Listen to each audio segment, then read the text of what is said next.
Good afternoon. First and foremost, my heart goes out to the family and their friends. I'd also like to extend my sincerest condolences to everyone who has been affected by this senseless tragedy. As a husband and a father, this incident is very difficult for me to even think about. As hard as it is to share this news, we want to assure the neighbors and the community that we are not looking for a suspect. This was a domestic dispute involving one family. At the family's request, there is some information such as their name and other particulars that we will not be sharing at this particular time. And with that, I would like to introduce Lieutenant Matt Dobbs from the Homicide Section. Hello. At 6:49 this morning, we received a 911 call from a resident in the 2100 block of Flint Ridge Drive. There was no communication with that caller, but the dispatcher could hear an argument in the background and someone being asked to leave. Officers were dispatched to the scene, and while they were en route, a relative who lived next door called the police also after hearing an argument and the sound of what he believed to be a nail gun firing. When the officers arrived on scene, they were able to look through one of the windows and see a small child inside covered in blood. They forced entry into the residence, where they discovered 5 additional people inside suffering from apparent gunshot wounds. A 31-year-old male, a 29-year-old female, and a 3-year-old boy were pronounced dead at the scene. 3 other juvenile boys, aged 5, 9, and 11, were transported to local hospitals for treatment. Unfortunately, 2 of those children have died also. The third is in the hospital undergoing emergency surgery. It's still very early in the investigation, but it appears to be a tragic case of domestic violence, murder-suicide. We do know the victim had attained a restraining order yesterday. It is unclear if that order had been served, but we do believe the suspect was aware of it. The deceased male and female were the parents of the children, and we believe the male came over this morning. There was some kind of argument or disagreement, and he used a handgun and shot his family before turning the gun upon himself. At this time, we'll open up for any questions. It's obvious in the family is, how are the officers that had to experience this? Excellent question. As you can imagine, I've been doing this almost 32 years. These are the toughest kind of calls we respond to. We had a lot of officers respond to the scene. Some of those officers actually carried some of these kids out so they could get medical aid. A lot of our officers on scene also have young ones at home.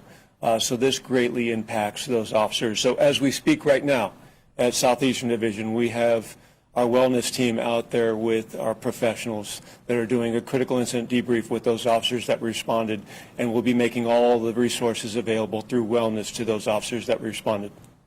Do they generally go back to work today or tomorrow, the ones who were there who carried the children out? Yeah, we will look at that by case. It all depends really how well the officers are doing, what resources they need, how resilient they are. But we are prepared to, obviously, if they need time off, then obviously they will be given that time off to deal with this. You know, especially we had several officers that just had kids, newborn kids. And so obviously this really impacts the officers responding to that kind of call. Some of the officers who were there just had newborns? Yes. What's that like for them? It's To see a 3-year-old. You said it was a 3-year-old, the first one they saw, right? Yes. Blood? Yes. It's.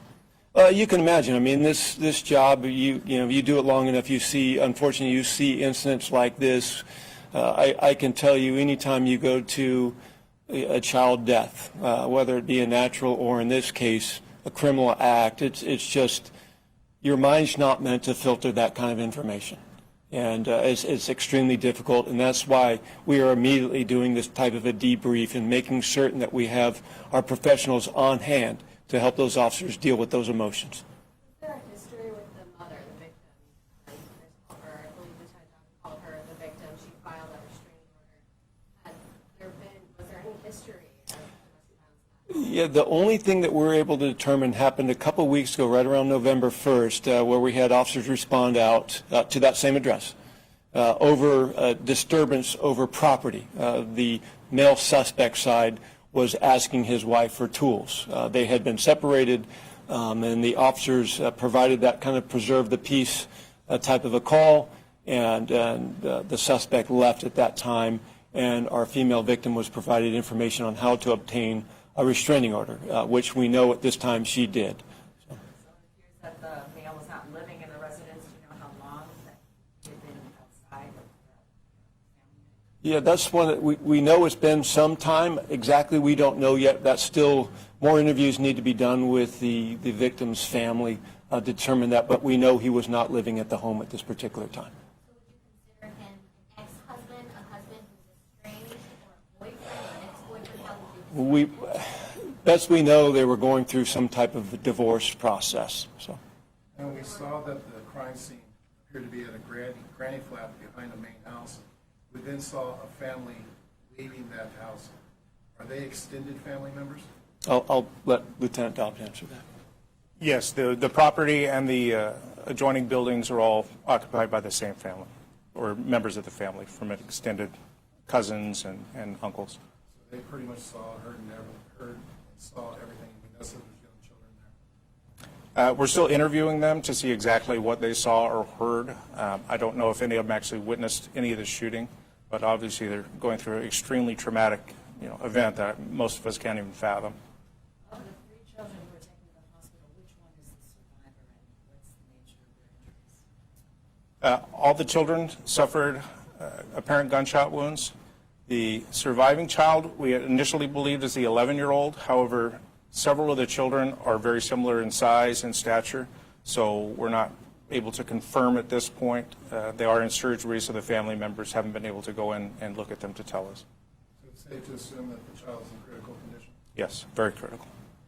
Are they all, the woman, the mother and father, all four of these children are their children? Yes, they are. They are. And are there any more children who weren't there that are there? Not that we're aware of, no. How did the officers force entry into the home, and where did they find the people inside the home? They forced entry through a window. They were able to break the window out and crawl through. I'm not going to get into the specifics about where in the residence they were found at this time.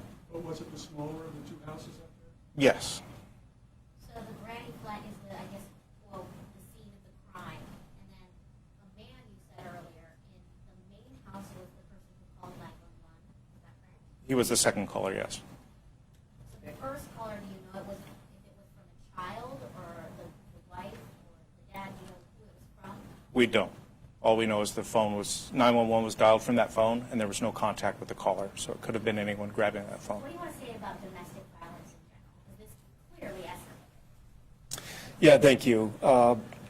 We know throughout this county, throughout this city, that there's domestic violence victims every single day. I think it's nearly 50 calls a day throughout this region. And so, to those that might be experiencing family violence, domestic violence, there's resources. You can call either our non-emergency line, the Family Justice Center, or if there's an emergency going on, we ask you to call 911. We will get assets to you very, very quickly. But don't be afraid to call. That's the first step. We want to prevent types of family violence like, unfortunately, that we saw today. Okay. Thank you so much.